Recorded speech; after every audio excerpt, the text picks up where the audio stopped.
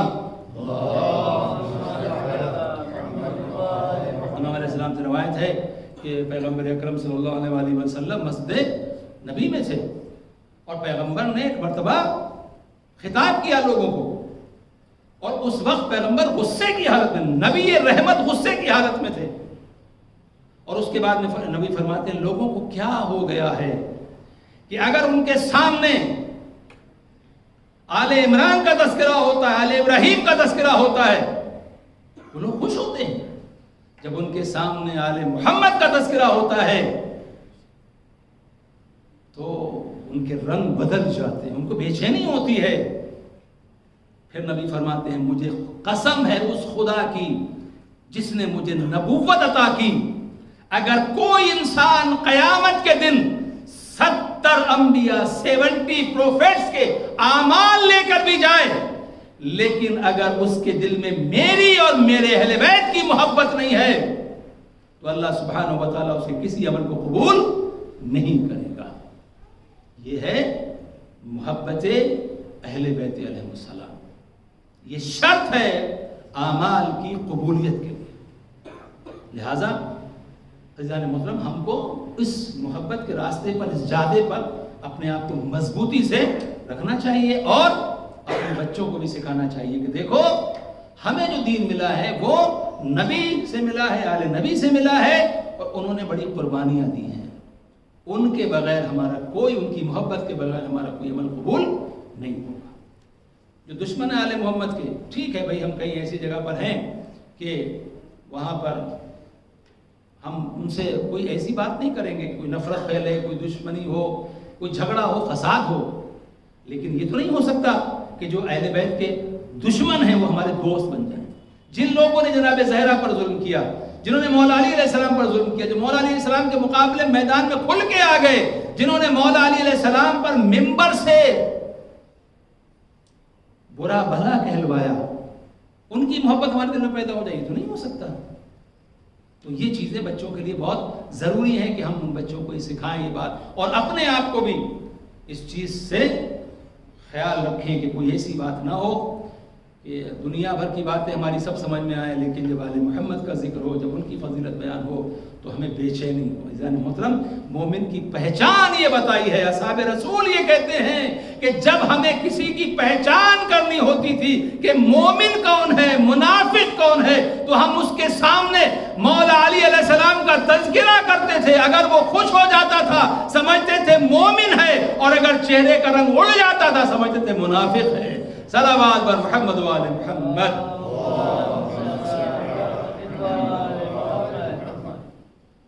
مومن اور منافق کی پہچان کیا ہے، معیار کیا ہے، کسوٹی کیا ہے؟ ذکر مولا علی علیہ السلام۔ خوش ہو گیا مومن، چہرہ اتر گیا، کہنے لگا یہ کیسے ہو سکتا ہے، سمجھ لیجیے کہیں نہ کہیں کوئی گڑبڑ ہے۔ تو یہ جو محمد کا جو پیغام ہے اہل بیت سے، اس کو یہ خاص چیز ہے، کیونکہ قرآن مجید آپ دیکھیں کہ جب سائل بعذاب واقع، مانگنے والے نے، سوال کرنے والے نے سوال کیا اور عذاب واقع ہو گیا۔ اس کی تفسیر میں علماء نے لکھا ہے کہ جب رسول خدا صلی اللہ علیہ وسلم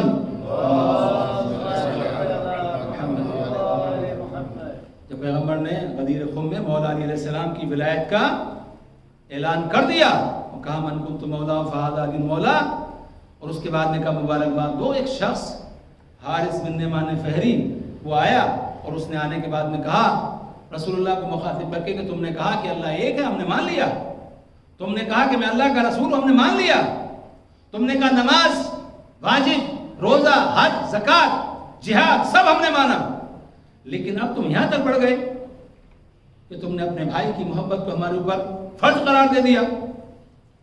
اور اس کے بعد میں کہتا ہے کہ یہ جو اعلان آپ نے کیا ہے اپنی مرضی سے کیا ہے، اللہ کے حکم سے کیا ہے؟ پیغمبر نے فرمایا کہ جس کے حکم سے میں نے نماز کا حکم دیا، روزے کا حکم دیا، حج کا حکم دیا، زکوٰۃ کا حکم دیا، جہاد کا حکم دیا، اسی خدا کی حکم سے میں نے ولایت علی ابن ابی طالب کا اعلان کیا۔ اب اس نے کیا کہا؟ اس نے کہا کہ اے اللہ، اگر انہوں نے، رسول اللہ نے اگر علی کو تیرے حکم سے ہمارا مولا بنایا ہے تو تو ہمارے اوپر آسمان سے عذاب نازل کر۔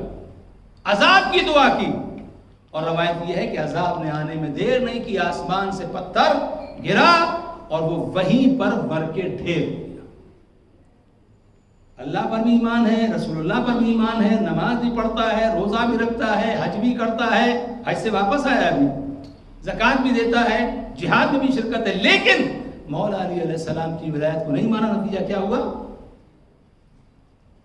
کہ عذاب، رسول اللہ کے سامنے عذاب ہوا اور وہ ختم ہو گیا۔ تو یہ ولایت علی ابن ابی طالب علیہ السلام، یہ بہت زیادہ اہم اور ضروری چیز ہے، اور جب ولایت مولا علی علیہ السلام ہمارے دل میں ہوگی تو پھر باقی ائمہ اور امام زمانہ عجل اللہ تعالیٰ فرجہ شریف، ان کی ولایت و امامت جو ہے وہ بھی ہمارے ذہن میں آئے گی اور ہم اس پر عمل کریں گے۔ تو عزیزان محترم، یہ دونوں چیزیں جو بہت زیادہ امپورٹنٹ ہیں، عقیدہ اور عمل، عقیدے کا صحیح ہونا اور اس کے ساتھ پھر نیک اعمال انجام۔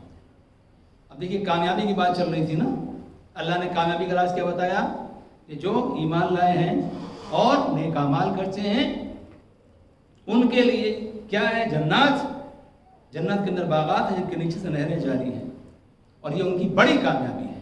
تو تو یہاں سکسیس کی بات ہے. دوسری جگہ پر اللہ سبحانہ و تعالیٰ ان لوگوں کے بارے میں بتا جو ناکام ہیں. سورہ عصر پڑھتے ہیں نا, بسم اللہ الرحمن الرحیم والعصر ان الانسان لفی خسر. عصر کی قسم, انسان گھاٹے میں ہے, نقصان میں ہے, خسارے میں ہے. الا الذین آمنوا وعملوا الصالحات, سوائے ان لوگوں کے کہ جو ایمان لائے ہیں اور نیک اعمال انجام دیتے ہیں. وتواصوا بالحق وتواصوا بالصبر, اور جو حق کی وصیت کرتے ہیں اور صبر کی وصیت کرتے ہیں. تو یہ لوگ کون ہیں؟ یہ نقصان میں نہیں ہے, باقی سب نقصان میں ہے.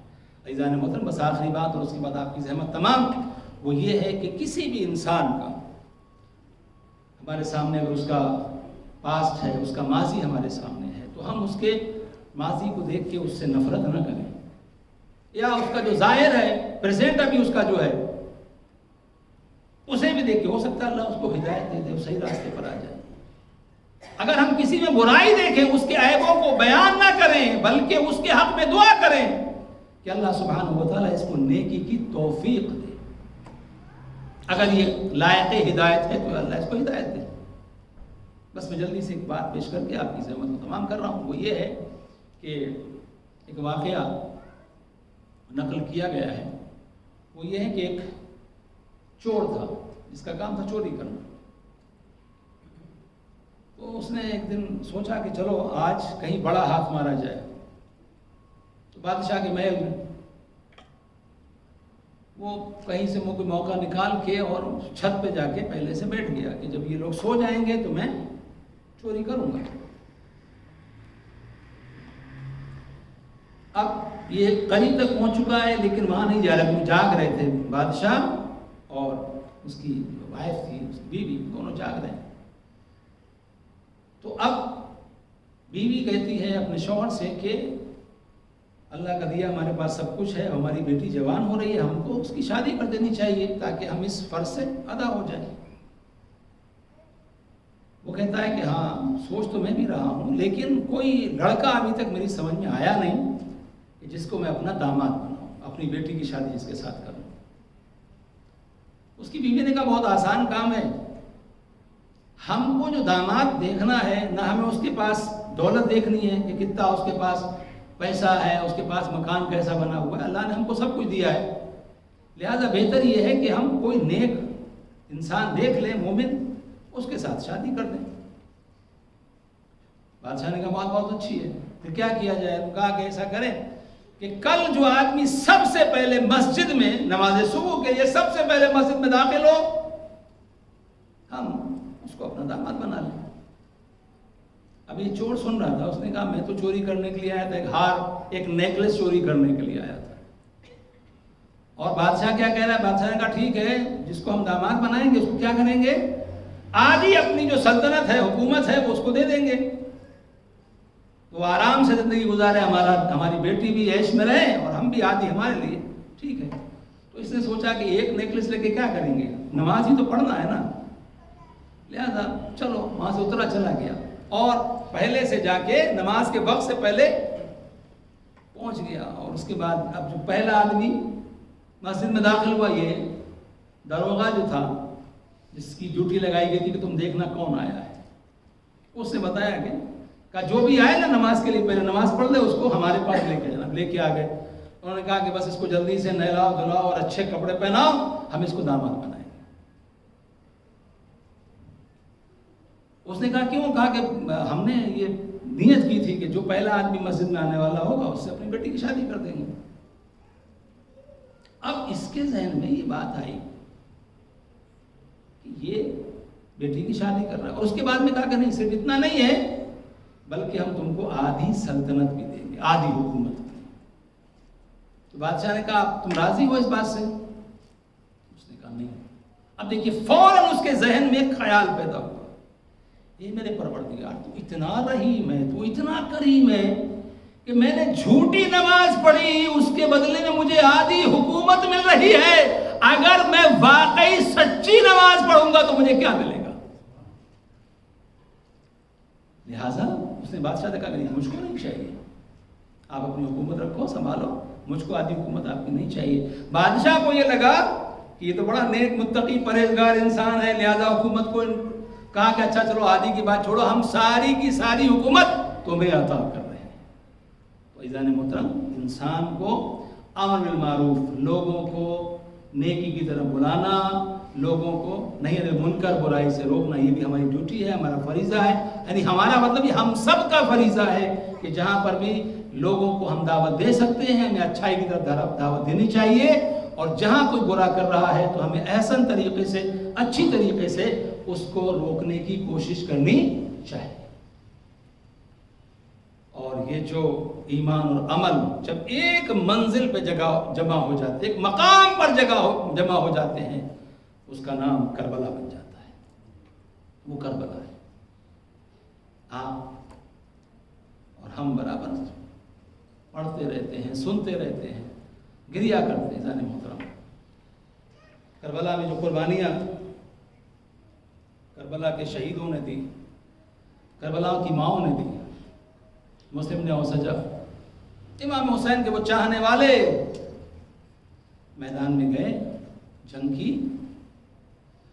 اور جنگ کرنے کے بعد شہید ہو گئے۔ ابھی شہادت، ابھی رمق حیات باقی ہے، سانسیں چل رہی ہیں، مولا کو بلایا، امام پہنچے، حبیب نے مظاہر ساتھ میں ہیں، اور اس کے بعد مسلم نے اوسجا سے پوچھتے ہیں کچھ وصیت ہے؟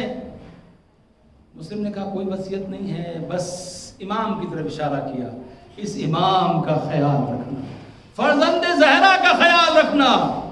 عزادار امام حسین علیہ السلام مسلم کے سرانے ہوئے، مسلم کے لاشے کو اٹھایا، گنج شہیدہ میں رکھ دیا۔ اب خیمے کی طرف آ رہے ہیں امام، دیکھا ایک بچہ ہے، 8-10 سال کا بچہ جو خیمے سے نکلا ہے، اور اس کے پہلو میں شمشیر حمایل ہے، تلوار لٹکی ہوئی ہے، اور اتنا چھوٹا سن ہے کہ تلوار زمین پر خط کھینچ رہی ہے، ہاتھ میں لے کے نہیں جا سکتا، اور وہ میدان کی طرف جا رہا ہے۔ امام نے کہا حبیب جلدی سے روکو، یہ کون ہے؟ یہ کس کا بچہ ہے؟ یہ کہاں جا رہا ہے؟ اسے روک لو۔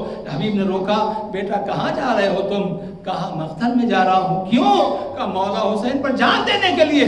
کہا تم کس کے فرزند ہو؟ کہا میں اسی کا فرزند ہوں جس کے لاشے کو ابھی مولا حسین اٹھا کے لائے ہیں۔ اتنا سننا تھا، امام نے سینے سے لگایا، بیٹا تیری ماں کے لیے تیرے بابا کا غم بہت ہے، اے بیٹا واپس چلا جا، اتنا سننا تھا۔ کہا مولا یہ ماں نے ہی تو تلوار حمایل کی ہے، ماں نے ہی تو کہا ہے تیرے بابا نے جان کو قربان کر دیا، تو ہماری طرف سے، میری طرف سے اپنی جان کو قربان کر دے۔ ہمارا سلام ہو کربلا کی ماؤں کے اوپر، ہمارا سلام ہو کربلا کے شہیدوں کے اوپر۔ عزادارو، آپ زیارت کی مجلس کرنے کے لیے آئے ہیں، آپ سویم کی مجلس کرنے کے لیے آئے ہیں، ارے اس امام کا سویم کرنے کے لیے، اس امام کی زیارت کی مجلس کرنے کے لیے جس کا لاشا کربلا کی زمین میں بے گورو کفن پڑا ہوا تھا۔ ارے حسین کو کوئی کفن دینے والا بھی نہیں تھا، حسین کو کوئی دفن کرنے والا بھی نہیں تھا۔ روایت کہتی ہے جب اسیروں کا قافلہ ایک مرتبہ مقتل کی طرف سے لے جایا گیا اور امام سجاد علیہ السلام مقتل میں پہنچے، تمام لاشیں پڑے ہوئے تھے، لاشیں پڑے ہوئے تھے۔ جناب زینب کی نظر امام سجاد پر ٹھہری ہوئی تھی، میرے بیٹے کی کیفیت کیا ہے؟ جب امام سجاد نے دیکھا ارے بابا کا لاشا بے گورو کفن پڑا ہوا ہے، بامال لاشا، ارے کفن تو بہت دور کی بات ہے، جسم سے لباس بھی لوٹ لیا گیا ہے۔ ایک مرتبہ امام کے چہرے کی رنگت بدلی، زینب گھبرا گئی، کہیں ایسا نہ ہو میرا بیٹا سجاد صدمے سے دنیا سے رخصت ہو جائے۔ ارے جناب زینب نے اپنے آپ کو ناقے سے گرایا، امام سجاد کا ذہن امام حسین کی طرف سے جناب زینب کی طرف گیا، اور ایک مرتبہ جناب زینب فرماتی بیٹا سجاد میں تمہاری یہ کیا حالت دیکھ رہی ہوں، ارے ایسا لگتا ہے جیسے روح قفس عنصری سے پرواز کرنا چاہتی ہے۔ اتنا سننا تھا، امام سجاد فرماتے بھوپی اماں اس بیٹے کو زندہ رہنے کا کیا حق ہے جس کے نگاہوں کے سامنے اس کے بابا کا لاشا پڑا ہو؟ بیٹا نہ غسل دے سکتا ہو، نہ کفن دے سکتا ہو، اے آزادارو، جناب زینب نے امام سجاد علیہ السلام کو تسلی دی، اور اس کے بعد اب بیویاں مقتل میں ہیں، گریہ کرنا چاہتی ہیں، لیکن اشقیاء آتے ہیں، کسی کے تازیانہ مارا جاتا ہے، سکینہ کے تماچے مارے جا رہے ہیں۔ اللہ اکبر، وہ بچی جو حسین کے سینے پر سوتی تھی شام غریبہ میں، اس کے کانوں سے گوشوارے ایسے کھینچے گئے کہ کانوں کی لو پھٹ گئی، ارے خون جاری ہو گیا۔ سکینہ نے آواز دی، بابا جو عید کے دن پہنائے تھے بندے وہ گوشوارے ارے آپ کی امت نے لوٹ لیے۔ آزادارو، اب اس بچی کے منہ پہ تماچے مارے جا رہے ہیں، سکینہ کے تماچے مارے جا رہے ہیں۔ سکینہ فریاد کرتی، چچا عباس آپ کی سکینہ کے تماچے مارے جا رہے ہیں، اے میرے بابا حسین آپ کے بعد سکینہ کے تماچے مارے جا رہے ہیں۔ آزادارو، بیویوں کو گریہ نہیں کرنے دیا گیا، لیکن اس کے بعد روایت کہتی ہے کہ جناب زینب جب امام حسین علیہ السلام کے لاشے پر پہنچی اور آپ نے اپنے بھائی کے لاشے بے سر کو دیکھا، اس کیفیت سے دیکھا، تو ایک مرتبہ آواز دیا، انت اخی، کیا تو ہی میرا بھائی حسین ہے؟ کیا تو ہی میرا بھائی حسین ہے؟ یعنی جناب زینب بتانا چاہتی تھی، بھیا تیری تو شان یہ تھی کہ تو نانا کی دوست پر سوار ہوتا تھا، اے میرے بھیا تو نانا کی آغوش میں ہوتا تھا۔ میرے بھائی یہ میں تیری کیا کیفیت دیکھ رہی ہوں، آزادارو لاش مظلوم کربلا تڑپی ہوگی، اے زینب کیا تو میری بہن زینب ہے؟ اے زینب ننگے سار کربلا کے میدان میں ہے، اشقیاء کا مجمع ہے، جزاکم ربکم ارباب عزا۔ ہاں آزادارو، قافلہ چلنے کے لیے تیار ہے، لیکن اب کون کسے سوار کرے؟ کوئی سوار کرنے والا نہیں ہے، عباس نہیں ہے، علی اکبر نہیں ہے، زینب کو کون سوار کرے؟ جناب زینب آگے بڑھی اور بڑھنے کے بعد فرماتی، بیویو آج علی کی بیٹی تم سب کو سوار کرے گی، علی کی بیٹی تم سب کو سوار کرے گی۔ جناب زینب نے سب کو سوار کر دیا۔ اما فضا، آج تمہیں بھی زینب سوار کرے گی، آؤ آؤ ہم تمہیں سوار کریں گے۔ سب کو سوار کر دیا۔ اب جب جناب زینب کی باری آئی، کوئی زینب کو سوار کرنے والا نہیں، ارے دائیں دیکھا بائیں دیکھا، عباس علی اکبر کہاں ہو؟ ارے زینب کو سوار نہیں کرو گے؟ امام سجاد نے کہا، پھوپھی اماں میں آپ کو سوار کروں گا۔ کہا بیٹا تمہاری تو کیفیت، خود تمہاری حالت ایسی ہے اور اس کے بعد تمہارے ہتھکڑیاں لگی ہوئی ہیں، بیڑیاں لگی ہوئی ہیں، کیسے سوار کرو گے؟ کہا پھوپھی اماں میں تمہیں سوار کروں گا۔ امام سجاد آگے بڑھے، کس طریقے سے سوار کرے؟ ایک مرتبہ زمین پر ہاتھوں کو رکھا، پھوپھی آپ میری دوست پر سوار ہو جائیے اور اس کے بعد ناقے پر سوار ہوئیے۔ ارے جناب زینب آگے بڑھی، لیکن امام سجاد تاب نہ لا سکے، کبھی دائیں گر جاتے ہیں کبھی بائیں گر جاتے ہیں۔ ارے شبر آگے بڑھا، امام سجاد کے تازیانے مارنے شروع کیے۔ جناب فضا نے اپنے آپ کو ناقے سے گرایا، اے بی بی زینب میں تجھے سوار کروں گی۔ میں مولا سجاد کے لگتے ہوئے تازیانے برداشت نہیں کر سکتی، اے میری شہزادی